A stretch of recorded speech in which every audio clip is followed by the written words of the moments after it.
سب سے پہلے ذرا یہ ویڈیو دیکھیں۔ قرآن میں صرف ان مسلمانوں کو روکا ہے جنہوں نے شرک کیا، تو ہم لوگوں نے صرف اللہ تعالیٰ سے مانگنا ہے۔ اللہ تعالیٰ نے ان پہ یہ آیتیں نازل کی ہیں کہ ان سے کہو کہ مجھ سے مانگا جائے۔ حضرت آدم علیہ السلام سے لے کر ہمارے نبی کریم صلی اللہ علیہ وسلم تک صرف ایک ہی بات آئی کہ ہم نے وحدانیت پر بات کی ہے۔ اگر ہم آگے جاتے ہیں تو ہم بنا وسیلے کے نہیں جا سکتے، ہم کسی کا لیڈر چاہتا ہے تو ہمیں اچھی پوسٹ ملتی ہے۔ یہ دنیا ہے، ہم نے دین کے اندر ایڈیشن نہیں کرنی ہے، اپنی مرضی کے حساب جی نہیں۔ اس پر یہ قرآن کی آیت اتری ہے کہ ان سے کہو۔ اس میں میرا ذہن خراب ہے۔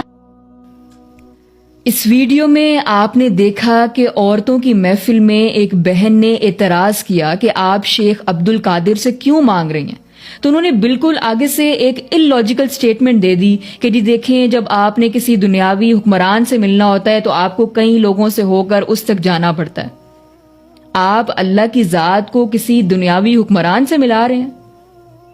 اللہ کی کوئی مثل نہیں ہے، اور وہ جب خود قرآن میں فرما رہا ہے کہ میرے بندے مجھ سے مانگو فإنی قریب، کہ میں تمہارے قریب ہی ہوں، اور اللہ تو قرآن میں فرماتا ہے وَنَحْنُ أَقْرَبُ إِلَيْهِ مِنْ حَبْلِ الْوَرِيدِ، کہ ہم تو تمہاری شارک سے بھی زیادہ تم سے قریب ہیں۔ اور اس بہن نے ٹھیک کہا کہ جی دیکھیں، جتنے نبی دنیا میں آئے ہیں سب نے وحدانیت کا درس دیا ہے، شرک سے روکا ہے، اور پوری قومیں تباہ ہوئی ہیں شرک کی وجہ سے کہ وہ پہلے نیک لوگوں کی یاد میں مجسمے بناتے تھے، پھر ان کی تعظیم شروع کر دیتے، اور پھر ایٹ دا اینڈ ان کی عبادت کرنے لگتے، ان سے مانگنے لگتے۔ اور مشرکین مکہ بھی تو یہی کہتے تھے کہ ہاں ہم مانتے ہیں کہ سب سے بڑا وہی ایک ہے، اللہ ہے، لیکن یہ جو چھوٹے چھوٹے بت ہم نے بنائے ہیں یہ اس کے مددگار ہیں، یہ ہماری باتوں کو، ہماری دعاؤں کو اس تک پہنچاتے ہیں۔ اور افسوس کی بات تو یہ ہے کہ جب بھی آپ قرآن کی بات کریں، احادیث کی بات کریں، سنت کی بات کریں، دلائل کے ساتھ اپنی بات کو ان کے سامنے رکھیں، تو ان کا یہی جواب ہوتا ہے کہ آپ کا کسی نے ذہن خراب کر دیا ہے، یا پھر آپ وہابی ہو گئے۔